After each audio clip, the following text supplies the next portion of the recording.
On the morning of October 9th, 1914, a groundskeeper walking through Griffith Park found a woman's purse lying near the Ferndale entrance. The straps had been torn off, not unbuckled.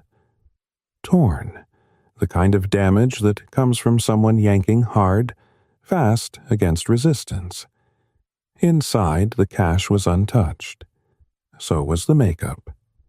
This wasn't a robbery. What was inside instead was a note, written in pencil, addressed to someone named Kirk. It read, "Kirk, can't wait any longer going to see dear Scott. It will work out best this way while Mother is away." And then it just stopped. No period. A comma, and nothing after it, as if whoever was writing it got interrupted mid-thought and never came back to finish the sentence. A police department handwriting expert examined the note and confirmed what investigators had already suspected. It was genuinely hers. Whatever this was, it wasn't a hoax, and it wasn't someone else's handwriting planted to mislead anyone. Jean Spangler wrote those words herself, in pencil. And then something happened before she could write whatever came next. The purse belonged to a 26-year-old dancer and bit-part actress named Jean Spangler. 2 days earlier, she had told her family she was going out to meet her ex-husband about a late child support payment, and then heading to a night shoot. There was no night shoot. No studio in Los Angeles had any record of her working that night. Jean Spangler was never seen again. This is her story, as it was actually documented, not as it's usually retold. Jean Elizabeth Spangler was born September 2, 1923, in Seattle. Her family moved to Los Angeles when she was young, and she grew up there, graduating from Franklin High School in 1941. As a teenager, she danced at two of the city's best-known night spots, the Earl Carroll Theater and the Florentine Gardens, the kind of jobs that put a young woman in front of exactly the kind of people who could get her small parts in pictures. In 1942, she married a manufacturer named Dexter Benner. They had a daughter, Christine. The marriage ended in 1946, and what followed was an ugly, drawn-out custody fight that Jean finally won in 1948, a year before any of this happened. By the fall of 1949, Jean was living at the Park La Brea apartments with her mother, her daughter, her brother Edward, and her sister-in-law Sophie. She had spent the previous year picking up dancer and extra work in a string of films. The Miracle of the Bells, When My Baby Smiles at Me, Chicken Every Sunday, and, that same year, a hula dancer role in a movie musical called Young Man with a Horn, starring one of the biggest names in Hollywood, a young actor named Kirk Douglas. None of this made her famous. She wasn't the kind of person the press followed. She was a single mother in her mid-20s, divorced, working the edges of an industry that made stars out of a tiny fraction of the people who showed up looking for work. Post-war Hollywood ran on women exactly like her. Young, photogenic, willing to take a day's pay as a dancer or a background extra on the chance it led somewhere better. Most of them never got a credited line, never got their name in a trade paper, and never needed to because nobody outside their own circle was watching closely enough to notice if they simply stopped showing up. That's part of what makes this case so hard to close. There was no fame to protect, and no fame to explain why someone would want her gone. Only an ordinary young woman who disappeared in a city built on the business of overlooking people exactly like her.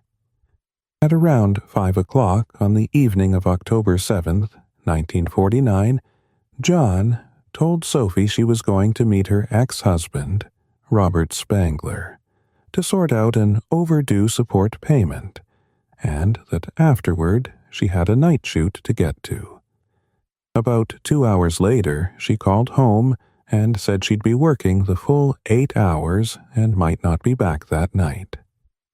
At around 6 o'clock, a saleswoman at the farmer's market, a few blocks from the apartment, noticed Jean standing there, seemingly waiting for someone.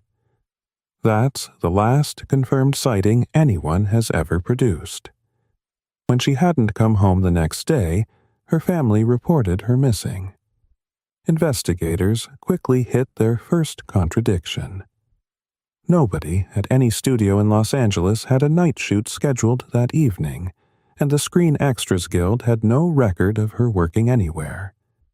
Whatever Jean was actually doing that night, it wasn't work, and whoever she told that story to, she told it convincingly enough that nobody around her thought twice about it until she didn't come home. 2 days later came the purse, the torn straps, and the unfinished note. Once that note became public, the story stopped being a routine missing persons case and became front-page news across Los Angeles almost overnight. A young actress with a connection, however thin, to one of the biggest names in Hollywood was more than enough to guarantee daily coverage, and reporters descended on the investigation with an intensity that a case involving an unknown dancer would never have gotten on its own. That attention produced plenty of headlines. It never produced a single additional piece of physical evidence. In a case that generated that much newsprint, the entire tangible record of what happened to Jean Spangler still begins and ends with one torn purse and one unfinished sentence. The search that followed was enormous for a missing persons case involving someone with no public profile at all. 60 police officers and more than 100 volunteers combed all 4,107 acres of Griffith Park. What they found, in a shallow hole, was a discarded Los Angeles County Jail denim uniform, an item with no established connection to Jean at all. Nobody ever explained who buried it there or why, and it was never tied to her case in any documented way. It just sat there in the investigative record, one more strange detail in a case that kept producing them, the kind of loose thread that true crime researchers still bring up decades later, even though it may mean nothing at all. Beyond that, the searchers found nothing else. No body. No further belongings. No sign of where she'd gone from that spot near Ferndale. The note only had one name in it. Kirk. And Jean had, weeks earlier, worked alongside one of the most recognizable men in America who shared that name. When the story broke, Kirk Douglas was reached by phone while vacationing in Palm Springs. His first response was that he didn't know her at all. Within days, he'd revised that. He recalled, he said, that he'd talked and kidded with her a bit, on set, and remembered her as a tall girl in a green dress. On October 12th, he gave a formal statement to the press. I told Detective Chief Thad Brown that I didn't remember the girl or the name until a friend recalled it was she who worked as an extra in a scene with me in my picture, Young Man with a Horn. He said he'd never spent time with her outside the film set. His alibi for the night she disappeared was that he'd been in Palm Springs with his wife Lynn, whom he'd married only a month earlier. Police accepted it. He was never charged, and he maintained for the rest of his life that the note had nothing to do with him. Thad Brown, the detective Douglas named, was no rookie. He'd worked the Black Dahlia case 2 years earlier, one of the most notorious unsolved murders in the city's history, and he wasn't a man inclined to simply take a movie star's word for anything. But nothing in the record shows he ever found a reason to push further, and the Kirk Douglas lead, for all the attention it drew, went nowhere provable. The bigger break, if it can be called that, came from what the note actually said: going to see Dr. Scott. A friend of Jean's told investigators that she'd confided she was pregnant, roughly 3 months along. Combined with the note, that gave police their working theory for the rest of the case, that Dr. Scott wasn't a person Jean knew socially, but someone performing an operation that was illegal under California law in 1949. Investigators checked every doctor named Scott practicing in the Los Angeles area. None of them matched. They also looked into a shadowy figure known only as Doc, a former medical student who was said to frequent Sunset strip clubs and perform abortions for money, and who was never located. There was one more candidate. Years earlier, in 1945, Jean had reportedly had a relationship with an abusive man she called Scotty. Her own lawyer told police there had been no contact between them since. Whether Dr. Scott, Doc, and Scotty were the same person, 3 different people, or a name Jean invented for a note she never expected anyone else to read, nobody has ever been able to say. If a doctor performing that operation existed and covered his tracks, he covered them completely. 76 years of investigation still haven't produced him. It's worth remembering what that theory actually implied in 1949.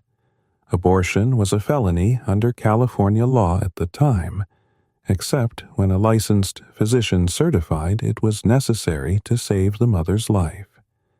That meant anyone performing one outside a hospital was operating entirely outside the reach of medical oversight, in unregulated rooms, with unregulated methods, and no legal recourse for a patient if something went wrong.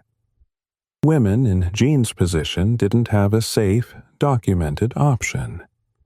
They had word-of-mouth names passed between friends, cash paid up front, and no guarantee of who was on the other side of the door. If that's genuinely where John was headed the night she disappeared, it placed her, willingly, into one of the only situations in American life at the time designed specifically to leave no trace.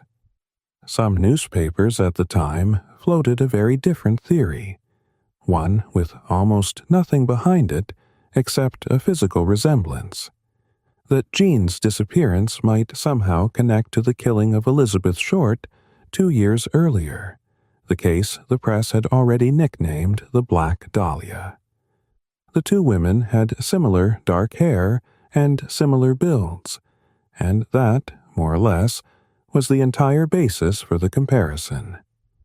No evidence was ever produced linking the 2 cases. It says more about how eager the Los Angeles press was to connect any missing young woman to the city's most famous unsolved murder than it does about what actually happened to Jean Spangler. But there's a strange footnote buried in the historical record that makes the comparison harder to fully dismiss. One of the men connected to Jean through her nightclub work, a Florentine Gardens owner named Mark Hansen, had also been named as a person of interest in the Black Dahlia investigation itself. 2 unsolved cases, 2 years apart, brushing up against the very same man. Nobody has ever shown that connection means anything. Nobody has ever fully ruled it out either. Which brings us to the theory that historians researching the case decades later consider the most substantive, that John's disappearance wasn't random at all, but connected to organized crime.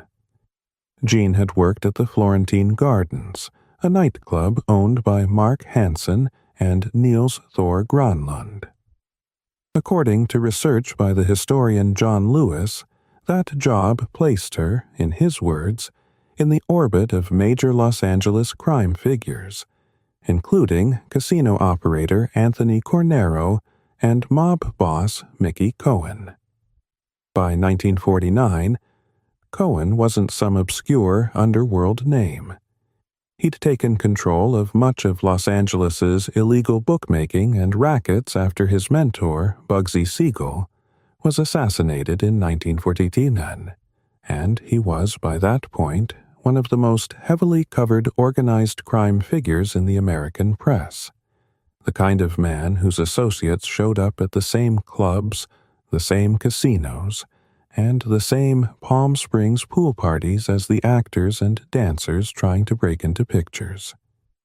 In the weeks before she vanished, witnesses reported seeing Jean socializing in both Palm Springs and Las Vegas with a man named Davy Ogul, a Cohen associate, in the company of another Cohen henchman, Frank Niccoli. Here's where the case gets stranger. Davy Ogul, the man Jean had reportedly been seen with, disappeared himself on October 9, 1949, 2 days after Jean did. He was facing a federal conspiracy indictment at the time. Investigators seriously considered whether the two of them had fled together to avoid prosecution. An FBI informant later reported that Ogul hadn't fled at all. He'd been killed on the orders of the Los Angeles crime family, over suspicion that he'd been talking to law enforcement. If that informant was right, and Ogul was murdered days after Jean vanished, then whatever happened to her may have happened in exactly the kind of company that doesn't leave witnesses or explanations. And Ogul wasn't the only one. Frank Niccoli, the other Cohen associate John had reportedly been seen with that same month, vanished not long afterward too, officially disappearing before he could stand trial on an unrelated assault charge his own bond had been posted for. According to later accounts, Niccoli was strangled to death by rival mob enforcers after refusing an order to defect to a competing crime family. Both men Jean had reportedly spent time with in the weeks before she disappeared were, within a short span, dead or gone themselves, in a conflict that had nothing to do with her at all, and everything to do with who she'd apparently been standing next to. Jean's own family pushed back hard on this theory. In April of 1950, her sister Betsy testified that neither she nor Jean had ever been acquainted with Ogul, Cohen, or anyone in their circle. Their mother, Florence, was even more direct, telling reporters that her daughter was not the kind of girl to get mixed up with gangsters. Whether that reflected the truth, or a mother's understandable refusal to accept a much darker version of events, is something the record simply can't settle either way. The sightings, when they came, were frustratingly unconfirmable. In 1950, a United States Customs agent stationed in El Paso, Texas, reported that Ogul had been seen at a local hotel with a woman resembling John. A hotel clerk identified her from a photograph, though neither of their names ever appeared on the register. Over the following 2 years, more claimed sightings surfaced in Northern and Southern California, in Phoenix, Arizona, and as far away as Mexico City. None were ever substantiated. Columnist Luella Parsons personally offered a $1,000 reward for information. Nobody ever collected it. For Christine, Jean's 5-year-old daughter, the disappearance became a second custody battle layered on top of the first one, the one her parents had already fought once and Jean had already won. Custody was awarded to her father, Dexter Benner, less than 3 weeks after Jean vanished. A new fight then broke out between Benner and Jean's mother, Florence, over visitation. When Benner defied a court-ordered visitation arrangement, he was sentenced to 15 days in jail for contempt of court. Rather than comply, he fled California with Christine and settled in Florida, and neither of them ever returned. Benner died in Jacksonville in 2007, having outlived the mystery of what happened to his ex-wife by more than half a century, and, as far as the public record shows, never explaining why he ran rather than complied. Christine grew up almost 3,000 miles from Griffith Park, from the farmer's market, from every place connected to her mother's disappearance, and, as far as any public record shows, without ever getting an answer to the only question that would have mattered to her. Jean Spangler's case was never closed. As recently as 2017, the Los Angeles Police Department still listed it as an active cold case. Her story went on to inspire Megan Abbott's 2006 novel, The Song Is You, a fictionalized retelling of exactly the kind of case this was.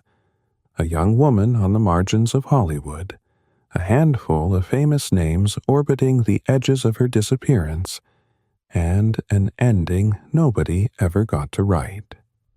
More than 70 years on, amateur researchers and true crime forums are still combing through the same handful of documented facts, still arguing over the same handful of names. Kirk Douglas, Scott, Davy Ogul, Mark Hansen. New sightings don't surface anymore.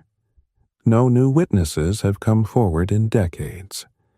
What's left is the same finite set of clues the LAPD had in 1949, turned over again and again by people trying to find an angle the original investigators missed, and finding, mostly, the same dead ends. What makes Jean Spangler's disappearance different from a lot of cold cases isn't a shortage of leads. It's the opposite. There's a movie star with a name that matches the note. There's a documented pregnancy and a documented illegal abortion theory that investigators pursued for years without result. There's a real, verified connection to two mob associates who were themselves dead or gone within weeks. There's a torn purse that rules out simple robbery, a search that turned up nothing, and a handwriting expert who confirmed the one piece of paper John left behind was genuinely hers. Almost every other missing persons case from this era eventually narrows down to one likely explanation that investigators quietly settle on even without proof. This one never did. Every lead in this case was real, was investigated, and still led nowhere solid enough to close the file. Somewhere between a child support meeting that may never have happened, a doctor who may never have existed, and a mob associate who vanished 2 days after she did, Jean Spangler walked out of her family's apartment and out of every verifiable record that came after. The purse was the last physical trace anyone ever found. The comma was the last punctuation mark of a sentence nobody ever got to finish, for a case that 76 years later still doesn't have one either.